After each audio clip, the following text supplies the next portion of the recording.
What's up, Steelers fans? Welcome back to another episode of Around the Burgh. We're here live before the Monday Night Football game where the Steelers will take on the Cleveland Browns in Ben Roethlisberger's presumed last home game. I'm your host, Mitchell Wolf, here with my co-host, Shane Kubis. Shane, how you doing tonight? Well, other than the obvious of feeling kind of mixed feelings about the whole season and everything else, and what we know is likely, like you said, Ben's last game, at least at Heinz Field, uh, definitely mixed bag of feelings right now for sure. Yeah, for sure. Yeah, definitely bittersweet. Don't cry because it's over, smile because it happened, all that jazz. That type of stuff. Um, Yeah, so we'll get into the news first regarding the Steelers. We'll kind of just break down some of the late breaking injury stuff. So for the Steelers, it seems like Presley Harvin is going to be out for this game. He did not practice this whole week with a non-injury related personal/illness designation. So kind of assuming he's still on bereavement with that. And Kendrick Green is questionable. He was limited on Saturday, but kind of given the depth chart, I expect he'll be active. Not sure if he'll start though.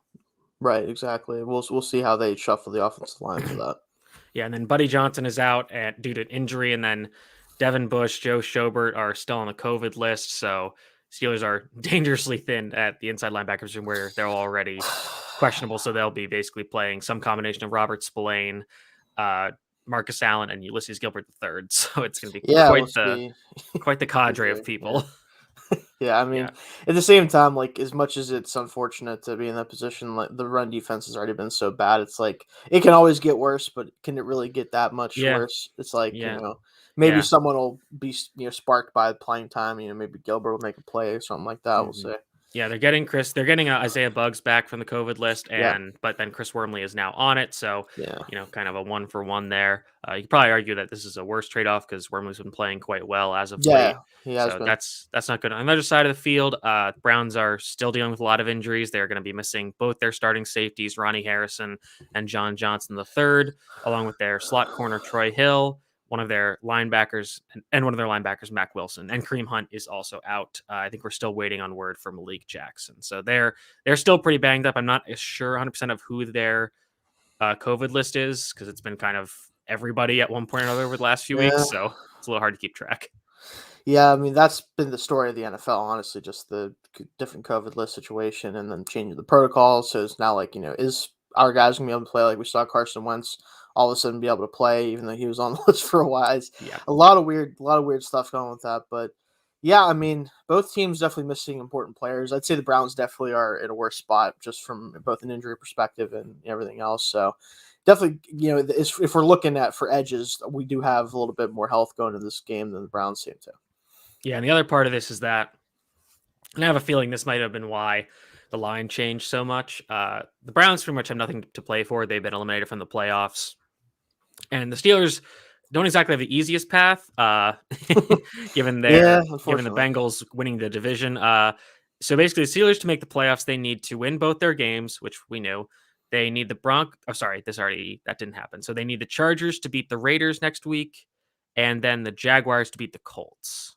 I think that's correct. Yeah, it should be that should be the right amount of things. Yeah. Yeah, and So that last one about the Jaguars and Colts is really the kicker there. yeah, I mean the Colts haven't won in Jacksonville since 2014, but there's a reason why this Jaguars team is Is that two for and four. real? Yeah, they haven't won since 2014. Yeah, Wow. and in Okay. Jacksonville Right, specifically. right, So, right. Yeah. That's but crazy. yeah, because even week one last week, last year whenever that was the only win, that was the only win that they had Huh. was Colts at Jags. Wow. Yeah, so it's obviously I'm expecting the Colts to get business handled there, obviously. So unfortunately that kind of might sink us there. But if the Jags can muster up one win for us, that'd be great. But it's looking increasingly more likely like these last two games are basically it. Yeah, I think we're in agreement that at this point we kind of don't really want them to make the playoffs, mostly because they really don't deserve to be there. Yeah. They're not a good team. They might not be a bad team, but they're certainly not a good one. Um, and basically, if they wanted to get in the playoffs, if they deserve to be in the playoffs, they would have found a way to win any number of games that they lost this Yeah. season. Even if just beating the Lions. Yeah. I mean, that's the one that hurts the most because like realistically, Ben plays the game, we win. Mhm. Oh yeah, Like Mason just laid an egg, and yeah, really the whole team kind of laid an egg, yeah. obviously. Everybody But just yeah. it was brutal, just the way that game played out. So that's really the one that I look back at and like, man, we could have been in position to to actually have like a legitimate, like good position to make the playoffs opposed to needing a bunch of help. So Right. And I think we're also in agreement that like if we'd probably really want them to win this game so Ben can leave home on a good note and then next week is kind of whatever, you know. I mean, the Ravens are also really banged up, you know. It'll be unclear if Lamar Jackson will play that game. If I were the Ravens, I would not play him no, in a very meaningless week. I guess there's like an even slimmer possibility they could get in, but I wouldn't even risk it with him just because it's, you know, there's really no point for that. At this point, like you said, it's better to just let him go into the offseason, have the full offseason recover. You don't have to worry about anything else possibly happening to him. And they're already, you know, the way things are going the last few weeks, they're already playing for next year anyway. Mm-hmm. Like this is a team that needs to reload and get healthy, and then they'll be fine. Unfortunately, Yeah. probably. Yeah, like I mean, if even if they did make the playoffs, like they're not going far, and you know, I think they would just suffer more injuries, so they might just want to be like, this just isn't our year. We got to pack it in. Yeah, for them, I mean, their future is definitely, you know, bright. They don't have to really worry about it being like a year where if they don't make the playoffs, it's over for them or something. Like they definitely would be better served to just let him play it out. You know, let him stay on the field, off the field, and just kind of let Huntley finish the string out. Yeah, absolutely. And I mentioned the line moving, and the interesting thing is that I believe like when I started previewing this game, now the line changed again. The Browns were favored by at most about 3.5. Yeah. And then today I checked it, and now the Steelers were favored by 2.5. Now it's down to Steelers favored only by 1. The over under actually has gone up to 43. It was like 40.5. So a lot of movement in this game. Yeah, just a lot of stuff going on between both teams. I think like such a part of it too is like it's weird because they obviously it's hard to like quantify this and like especially from a betting standpoint and moving lines and stuff. But I mean, this is likely as we mentioned Ben's last game in Heinz Field. I just have a feeling, and you know we'll talk about predictions later, but I feel like it's hard to not favor the Steelers in this game. Yeah, and I think that's part of why the line moved. I think the injuries for the Browns is a part of it. Yeah, I'm interested why there's. I mean, the late movement might just be because people are like, the Steelers are still not very good, and right. But yeah. So, with all that covered, I think we'll jump into the other news of the weekend, and that's the latest developments in the Antonio Brown saga. Given that he up and quit on the Buccaneers in the middle of a game where he took off his shoulder pads, shirt, and threw it all into the crowd, and then kind of jumping jacked into the locker room, and then was trying to go to the airport to get a private plane back to Tampa, and then called a different car and was just driving around New York, apparently, discussing a Netflix show, he released a song, I think. Yeah, he did. There's people were saying that he's going to fight the Paul brothers at some point. So it's just, I mean, and a lot of people were kind of saying this is the last straw. The Bucks said they released that was his last game as a Buck. They have not officially released him, so that's an interesting detail that's come of late. So Shane, what are your thoughts on this whole thing? I mean, at this point, we know that he needs help mentally. Mm-hmm. Like we know that he's not in a good place. And like I don't at this point it's become so sad that I don't really even want to pile on about it because you could tell just he's not right in the head for a lot of reasons. And if this is it for him in football, which I mean, if he can come back from this, I don't really know what to tell people. Like just at this point I'd say don't even bother reporting anything he does because it doesn't matter anyway. Yeah. But assuming he's done, I think it's probably for the best because I'm hoping that once he doesn't have football and he doesn't have people bending to his will as much, maybe at some point down the line he'll get some amount of help that it seems like he definitely needs.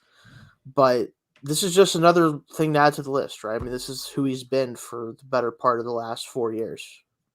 Yeah, absolutely. And I think it's difficult because, you know, we are in this era where people are talking a lot about taking mental health seriously and, you know, giving grace to people when they, you know, ask for help and stuff. But the issue with him is that he is not asking for help and that he is actively sabotaging those who are trying to help him. Exactly. So I think that, you know, at some point you need to take accountability for your own actions, your own behaviors. And, you know, I think, and it's funny, like, I think at this point, you know, we would say like, oh, somebody needs to, you know, get to him and say something to him. And I think the problem is he's probably surrounded himself with a bunch of yes men who, you know, will find fake vaccination cards for him and do all this crazy stuff. And I honestly thought one of the people that could get to him was Tom Brady.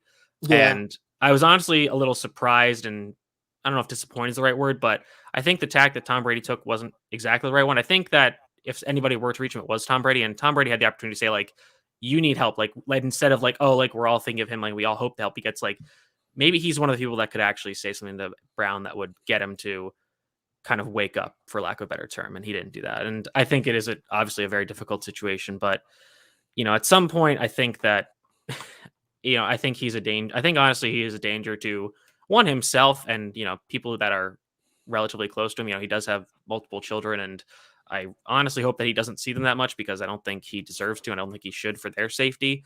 But it's just a mess, and he even wished Ben a good game tonight and said yeah, he'd be coming back for it, which is just a wild conclusion to how that relationship yeah. exploded. I don't know it. Again, like you said, it's not even so much like I know that a lot of this, like obviously, all this is to at least to a certain extent, he's brought all this onto himself, right? Like we Yeah, know that. But I feel like football is something that has allowed him to kind of continue to act the way he has, knowing that I people completely agree. continue to give him chances, right? Yes. As much as like you could say, well, if the right team brought him in, or like you said, Brady brought him in, like all this stuff, just because they did that doesn't mean that he's going to take it as, oh, well, these people will help me. He's thinking, oh, is I can keep being myself I and mean, still get he's chances. had. I mean, well, kind of. He's basically had the greatest player in the NFL history stick his neck out for him Right? twice. One at extremely great personal sacrifice Yeah. to Brady, and that his entire relationship with the Patriots soured. A big reason was because they got rid of Antonio Brown after his sexual assault allegations emerged, Right. and Brady wanted to keep him, which that's a whole other argument we Yeah, could it's a whole have. discussion, but yeah. But you know, he's had all these people stick their necks out for him. We all kind of believe that Tomlin and the Rooneys and the Steelers did a lot to kind of keep a lot of stuff that we don't even know about quiet while he was Oh there. yeah. And he's burned, bridges literally from coast to coast. North, south, east, and west. It's nuts. And I think they compare, like the NFL comparison. You think about how Josh Gordon has been handled the last few years for Yeah. kind of relatively petty crimes that haven't really hurt anybody. But I think this is kind of my thoughts with Gordon. And luckily, he has been kind of able to, it seems like, figure it out with the Chiefs. We haven't heard anything yet. He hasn't played Mhm. that much or done that much on the field, but he hasn't been, arrested or suspended anymore. But I really thought at some point it was like, listen, like there's something about football that does not agree with Josh Gordon and his ability to stay sober. Mhm. And I'm not sure that it applies to Antonio Brown, but it seems like football just does not agree with him for now. At this point, yeah, like that was my main thing. Is like I think football is not a positive force for him in terms of his own personal Hmm. mental health. I don't think it's helping him being in the spotlight, being a player in the NFL. I don't think suits his current mental state. Yeah. And hopefully teams realize that and they're willing to say, "Hey, you know what? This guy, if we want him to be ever be positive to Hmm. for the NFL, to ever be a positive force or anything, we need to basically tell him to sit down and not play." Yeah. Um, I'm worried a team is gonna say, "You know what? We'll bring him in." I think that needs to stop at this point. Yeah, I mean, it's not like the NFL teams are really like their primary concern is the mental health of the players, so that's one Right. thing. That's the problem. But I Yeah. think that given that we are almost at the playoffs, these teams are going to be like, all right, listen, we have the guys in the building that we need. We're not going to kind of bring somebody in who's going to mess that up at this time. So, maybe he will take this kind of off season to get it together. We'll get into some more positive topics now. We'll talk about, this is Ben Roethlisberger's last game at home. So I'll kind of give some stats. So this is from our friend Jarrett Bailey at J Bailey Mhm. NFL. Ben Roethlisberger currently sits fifth all time in passing yards, eighth all time in touchdown passes, third all time in fourth quarter comebacks behind only Brady and Manning. Has the most 500-yard passing games ever, which was a new stat that I didn't know. Yeah. The 2004 Offensive Rookie of the Year. He's a six-time Pro Bowler and a two-time Super Bowl champion. According to the Pro Football QB Hall of Fame monitor, he sits at, on their metric, the number is Mhm. 99.11. The average Hall of Fame quarterback has a value of 104.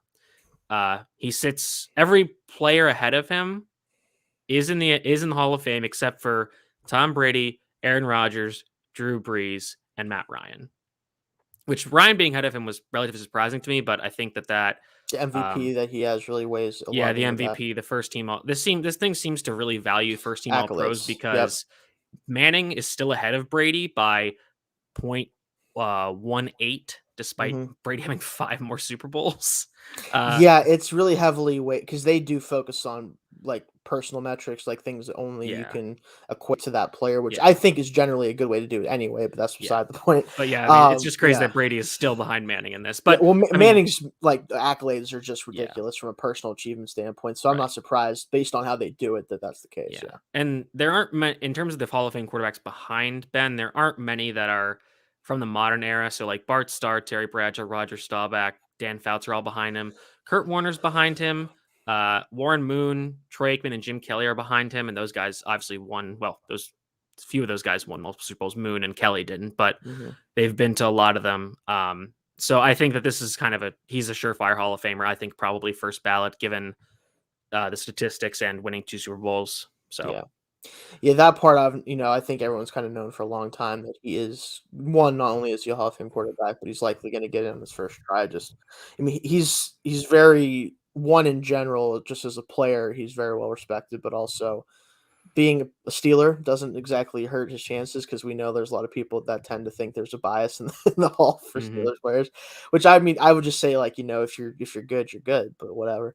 But Yeah, I mean that yeah, honestly like hurts him sometimes because it there are some can. Yeah. voters that are like, oh, like, well, I think that's more about the '70s Steelers. They don't want to vote any more of Yes. those in because it's No, like, they oh, it was don't. such a good team. Like, it doesn't necessarily indicate that like the great ones are already in, but now we're kind of getting to towards the back end of the roster. And Right. it's like, Yes. were they really good on their own merit, or were they because they were part of the greatest defense in terms of Which like that's longevity? fair. Yeah. Yeah. It's a fair discussion. But like Ben is clearly the best quarterback in franchise history. I know Bradshaw's 4 Super Bowls, but I think we can both agree that Ben is a far better actual individual player. Hmm. So he's gonna get in, obviously, and probably like Yeah. you said, first try. Yeah, absolutely. So one thing I wanted to go through is some of our like favorite Ben moments, and they can be games or individual plays or other stuff like pictures and outfits. Ben's fedoras. We can rank those maybe. I'm sure there's enough pictures. But Shane, Mhm. what are some of your favorite Ben moments? The first couple that come off the top of my head, the one play that stands out immediately just because I've seen it so many times because I laugh at it every time, is the scramble he had against the Bills.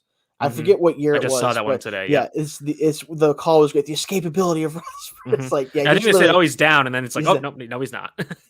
he's I just think running that's away a from Kevin everybody. Harlan call, and that's just a Yes. perfect call for Kevin Harlan to have It because is. It was perfect play for him to call. Like he's great, but like, and he just gets the first down, but he falls like a pile of bricks at the end. It's so yeah, fun. Like, the one I just oh saw man, was a touchdown run against the Browns where it was like a 20-yard scramble. yeah, And yeah, just again, watching Ben run is just very funny because it looks like I think the best descriptor, like, because and this is one of my favorite like genres of Twitter is like people describing how quarterbacks run. It yes. mostly starts with like Patrick Mahomes and Or Kyler Murray because they have these Kyler kind of Murray's like the best funky one, little obviously. gaits. Yeah, But and then obviously old Ben is one thing, but if we're talking about yeah, like younger Ben, it's not like he was the most fleet of foot, anyways. But it kind of reminds me of like a large kid. Like imagine like Jonah Hill's character from Superbad, right. and like he has stolen. This is kind of like I think he like steals like the laundry detergent Mm-hmm. containers of Yep. beer, and then just imagine him running away. Like that's what I Right. think of when I see Ben Well, running like like that. Ben had this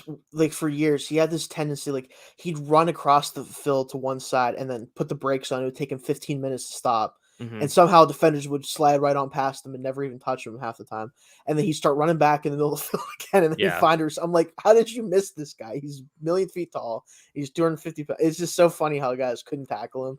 And Hmm. it wasn't even like obviously he's big and he would just shrug guys off, and that was great. But Yeah. he would make people miss behind the line. I'm like, how did you miss him? Like, what are you Oh doing? yeah. It's Yeah. so I was funny. watching. I was watching highlights at Oh my lunch today, and there god. was some like a ton of those plays from the Cardinals Super Bowl. There's Yeah. there's one where um Terrell Suggs like comes at him. Oh no, Terrell Suggs comes from behind. I don't Yep. even remember because the way the play ends up is so weird. Mhm. But the point is that Suggs ends up like in front of him, Mhm. and they're like basically fighting over the ball, and Right. Ben is able to wrench it away, turn around, and then like flick it out of bounds. Yeah. So it's an incomplete, but like it should have been dead to rights a sack, which is Y just insane it's to watch. it's amazing to me that he's been sacked more than anybody else ever has, and he still broke so many sacks. Yeah. Like he could have an insurmountable lead in Mhm. that category if he got sacked as many times as he actually should have been sacked. But I don't know. I mean, the way he played, especially whenever he was younger, it was just so like it was so unique in the way that because he wasn't like this dual threat quarterback. He wasn't this guy that was like this supreme athlete that made Mhm. guys. He was just back there just making crap happen. It was just so funny to watch. Yeah. And like Yes. especially looking back on it now, it's just so comical compared to what we have now. But Yeah. Speaking of making crap happen, like the thing that when I was watching these highlights, like, and I tweeted this, that Ben is really like the pioneer of the F it receiver down there somewhere, yeah, and it just didn't because matter of who. He just threw it, yeah, man. because of those escapability plays. But like it would be, Santonio Holmes, Mike Wallace, Jericho Cotchery Yeah, during that time, it's like Marcus crazy. Wheaton, Martavis Bryant. I mean Juju to an extent, but yeah, I mean just and a lot of them are Antonio Brown, obviously, and so Right. many. Like there was that one against the Browns, I want to say in 17, Yeah, where I know it's what like you're talking towards about. the end of the game, they need a first down. He just He just flings it in threw it in triple the coverage. and Brown It's came so down with it yeah, somehow. yeah, It like it's he had supreme confidence in his receivers at all times. It yeah, felt like it didn't matter who it was. Like he's like, if someone's down there, I'll throw it. I don't care. And yeah. like it worked out. So the amount of It times it it worked should not out have worked out the number of times it made worked no out. sense. It was No. unbelievable. Like imagine that's one thing I do kind of wish is like imagine that style of Ben with like Claypool and some of these Mhm, guys. Like as much as Claypool like is inconsistent with his ability to make mhm, impressive catches, some of the plays he makes now with balls that aren't nearly as good as the ones Ben used to throw mhm. is still It crazy. makes me very sad for what Martavis Bryant should have been. That's yeah, he was such like him too. Like Just he was and such a like big I thing. think his nickname was Alien because he was Yeah, like literally otherworldly with it was his crazy. athleticism given That his like catch where his he had height. like the ball like In the out play of in the his Bengals frame and wild like it card was game. Yep. stupid. Yeah, And like the 94-yard go route against the Bengals yeah, it where just blew everyone I mean, away. It it's wasn't even against like close. an old Leon Hall, but he just Still, left Leon Hall like 30 yards it wasn't behind him. even It in was he wasn't even in the screen no, after the play no, after the throw was made. It was it crazy. was really sad how that But that situation ended with him.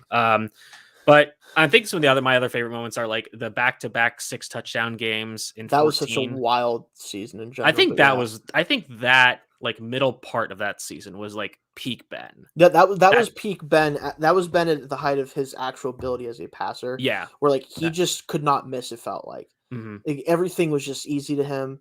The receivers and him were just on this next level amount of Yeah, it was synchronization. It was unfair for sure. stupid. Yeah. And like that's the thing that I wrote about it in the like overall ode to the Ben Roethlisberger era article we posted on Steelers ATV Mhm. about he really had two different careers in the sense of how he played football, right? He Mhm. had the early career success with Super Bowls and just making stuff happen and being that improvisational type of guy. And then in the early 2010s through the end of about 2018, he was one of the I most mean, prolific passers, yeah, really, in it's the league. basically like the Arians years, Yeah, um the Haley years, and then the Dark Ages. pretty much. Yeah, I mean that's what I mean. Like, but the way he was such a prolific passer in like the middle to end of his career Mhm. up until the last few years, where like he had two really truly different styles of play and just the way he approached the game, which is really Yeah, I mean, interesting to even look in at. his last season before the injury, like I think he led the league in pass attempts. I think he led Yeah, passing yards. Like they were throwing the ball all the ton. time. Yeah, ton. Yeah, and it was insane. But I think trying to think of the other ones, like there's the Christmas game against the Yes, I was Ravens. about to say that. Really, like Yep. every game against the Ravens, except We could. there's like a Yeah, handful of blowouts in there that are kind of random. but for the Uh, most part, this yeah, was. I mean, I think this was maybe I don't remember. I don't think it was the same year as the Christmas Day because I think it was 2016 or 15, one of the two. But it was um, either 16 or 17, I think, where it was like the 42-39 game or whatever that was, where it was just a like back and I forth think and that's Brown made 17 plays. because Right. TJ ended that game with the That's strip what. That's sack. right. Yeah, 17 Hmm. then. Yeah. So Yeah, like just so many games that you can just even if you just look at the Ravens game, like you said, it's just unbelievable games, just in NFL history, let alone this rivalry. yeah, absolutely. And I honestly like when I was like watching some of these highlights, I was like, honestly, if they really wanted to like activate Ben, they needed to bust out an old set of uniforms, and Yeah. they're not the ones that you're think I'm gonna say. Okay. I'm saying the ones with the yellow helmets Oh. Oh. Yep. because those were always night games, and Ben always played awesome in those He did. uniforms. Yeah. Like I know what you're talking like about. incredible consistency, and like I like the Bumblebees, like kind of ironically, mostly because they are very good to me in Madden because I think they mess up people I play just because of how visually disconcerting they are. Weird it is. Yeah. Yeah. And like the new like the color rushes are great. They've Mhm. been good in those too. The new throwbacks, like where it's like the Yeah. 70s style. Oh, like they're Yeah. good. They're fine, but But Ben in those yellow helmet uniforms and like when James Harrison was at the height of his powers, truly unbelievable elite stuff. stuff. Yeah. So Awesome if they really stuff. wanted to guarantee a win, that's what I would have pulled out. But Yeah, but they want to at least they make it should just let interesting. Ben pick everything. Like, yeah, you want what uniforms you want, what The really good memes are the ones where it's like, Ben just like Ben is Luke Skywalker at the end of episode 4, or Luke, you turned off your targeting computer. What's wrong? And it's Bat Canada just being like, Ben, can you hear me? And Ben's like, screw you, man. Screw you. I'm I'm not doing this about my own way. That's the thing is like I wonder like because Tomlin's comments earlier about like he wouldn't be opposed to letting Ben have the keys out. You have to assume that this game and probably next one Ben is going to have as much say as he wants in what's happening, right? Or at least we hope. Yeah. Like because otherwise this game it's not going to be fun to watch this game or the Ravens game if we're just going to just see what we've been seeing. It's just I'd rather let Ben just do whatever he wants to do at this point, especially with the odds being so low we can make the playoffs even with winning out. Just let him go out there and play the game the way he wants to play it. Yeah, absolutely. So I guess we'll kind of get into the preview, which I had previewed on a solo episode. But I don't think that got published because of the holidays and everything. So yeah, we'll kind of break it down. Yeah, we'll break it down again. So in terms of what I'm expecting here, like obviously the Browns are banged up. They don't really have a ton to play for. Baker Mayfield is kind of just playing really poorly. Yeah, he's had a rough go. And so I think that on the defensive side, the Browns are going to try to run the ball. I expect the Steelers to stay in base defense, do everything they can to stop it, force Baker to throw outside the numbers in the intermediate area of the field. And, I think it's not something he can consistently do successfully. So as long as they did a good job stopping the run early in the season. Granted, they were a lot healthier. So we'll have to see. And the Browns are missing Kareem Hunt, so that will, maybe make them a little less effective. But I think that, as we said for the last few weeks, stopping, except against the Chiefs, stopping the run is really the number one priority. Yeah, like we have to make the Browns at least have to throw the ball a little bit. We can't let them just run up and down the field like they are capable of doing because they don't want to have Baker have to make any plays at this point. You can tell, like, because of whether it's just ineffectiveness or his injury still bothering, he just hasn't been the player that they wanted him to be. And if you can make him beat you, he probably isn't going to do it right now. So yeah, I mean, I think they're kind of they're hoping that this game plan can kind of lead Baker to have a Tannehill-esque game, with a lot of turnovers from a few weeks ago. In terms of matchups that I'd be concerned about, or I guess I would be favoring would be TJ Watt over whoever they're starting at right tackle, Blake Hance or James Hudson. Yep. TJ's had an extra day of rest. I'll take that. Yeah, exactly. I don't think Jack Conklin is back. I think he's on season-ending IR. So I think so. Yes. Yeah. So they're gonna have to go with the backup there. In terms of everybody else, I mean, just in general, the interior run defense versus this interior offensive line is going to be a bit of a doozy. Yeah, right now we don't match up well with really anybody. I mean, outside of Hayward still trying to do everything he can personally, there's just not a lot of juice there at the defensive line for us right now. So I do feel good about the secondary and their ability to kind of limit this passing game. So, I think that's, they don't really have, they lost Odell and not like he was doing much before, but, they have Jarvis Landry's an underneath threat who has given the Steelers some trouble before, but he's not a huge playmaker. Donovan Peoples-Jones has been seemingly inconsistent. And then the tight ends are, I think Njoku's kind of the big threat that they'll need to go after. And I think that's kind of will be Edmonds's and Fitzpatrick's responsibility. They are missing Arthur Mollett due to COVID. I forgot that. But again, I don't think they're going to be needing him much because they assume they'll stay in base. And if they need a slot, they'll put Witherspoon in and bump Sutton inside. So yeah, that's what I would guess. So I think they're set up pretty well there. On the other side of the ball, like I said, I think this is kind of a let Ben cook game, especially with the depleted secondary across from him. Their defensive line is kind of getting back towards healthy, especially if Malik Jackson plays. Myles Garrett is obviously there. Jadeveon Clowney. I know they just lost Takaris McKinley, but Tommy Togiai, they got some good interior guys, Malik McDowell too. So, this might not be the game to try to run. So just kind of go for one of those crazy passing games. Honestly, like I think that's the best matchup is to try to take advantage of the secondary, especially because, like you said, with the rush offense has just been so mediocre almost every game, and like Najee is just kind of forced to try to make something happen, and normally doesn't work out. Yeah. So obviously, I want to see them try to at least make it something they have to worry about or think about a little bit. But I don't want them to try to lean on it because I just don't think this team is able to win that way right now. Yeah, in my mind, this might be a pass to set up the run game because, and like especially getting Freiermuth back is huge. That's Is huge. how he can attack those safeties. I imagine they'll kind of try to put somebody where Denzel Ward normally is and kind of just not throw that way because for all their faults, Denzel Ward is an excellent corner. He's been great. Yeah, so I would kind of just try to avoid him at all costs. In terms of, but the one matchup I am extremely concerned about is Myles Garrett versus Dan Moore, especially with I think I'm not sure if they activated Kevin Dotson at this point. He's been hurt for a while. I'm not sure if he's going to play. But regardless, I don't think putting Dan Moore on an island like they did a few weeks ago against Myles Garrett is the best strategy. I don't want them to feel like that's what they should do. At least I think that they need to give him help just for the sake of, because the problem with Garrett is like, not only is he just a great player, he's always a turnover threat. He's always trying to get the ball out and try to get strip sacks, and I could see that happening very easily. Ben has kind of had trouble with ball security at times. I just need them to not let him get home on those like last second plays where Ben's trying to get the ball and he can't do it in time, because that's how we end up with some fumbles.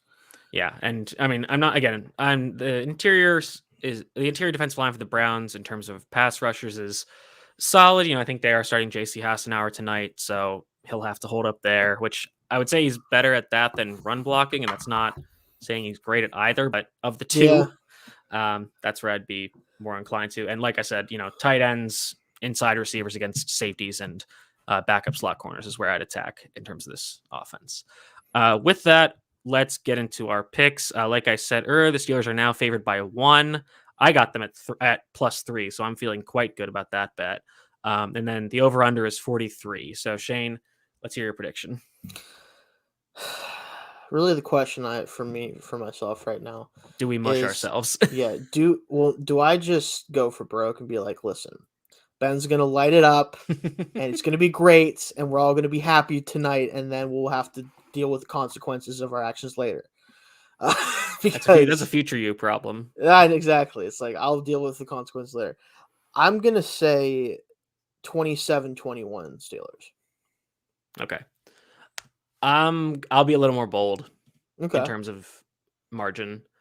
I will say I'll be bolder in both. I'll say 31-13 Steelers. Oh, big one. I think I like it though. I think this team is. It looks freaking cold. It's like 22 degrees. It's like like a real feel of like 10. Yeah, it's one of those games. I think this team is going to be really pumped up to fight for Ben, so. to give him a good send off. I think Ben is going to. I don't know. I don't really know how much what lighted up means for him at this point, but I think this is going to be a really good game for him. I think that they, send the season off at least at Heinz Field on a high note. I think they maybe finally get a defensive touchdown or something like that. That'd be great. And Ben throws for maybe 2 touchdowns, maybe 3. So I'm just really hoping for a decent game here so I can watch next week and not really care. Honestly, that's the thing, right? It's like, and even like kind of hope for a loss for draft pick purposes. Honestly, yeah, that's the worst part about it, is like, well, I think that what time do the Steelers play next week? I forget. I think they said 4:30 or the 4:25 slot. So it's a 4:25 slot. Well, we know by that time whether or not we're gonna have. Maybe it's not, and I was wrong about that, because no, it's 1 p.m. It's 1. It is 1. Okay, that makes more sense, because they would probably do that and then have the Colts Jaguars either be at the same time or they're 1 o'clock. Yeah, so they're at the same time. So, and then they have the Chargers. Raiders are that's Sunday the night game, so that is the decider, really. Yeah. But if the Colts win, which I expect them to, they're kind of out anyways. But yeah, I wouldn't. Yeah, but we'll see. Yeah, that'll do it for us for this live episode. Thanks everybody for listening. I'm not sure if we'll put this out on the podcast feed because it'll be kind of pointless. Yeah, probably. Yeah, but I see that we did get a decent amount of viewers, so that is nice to have some people tuning in tonight. Awesome, But in the meantime, thank you everybody for tuning in, and we hope to have you back next time.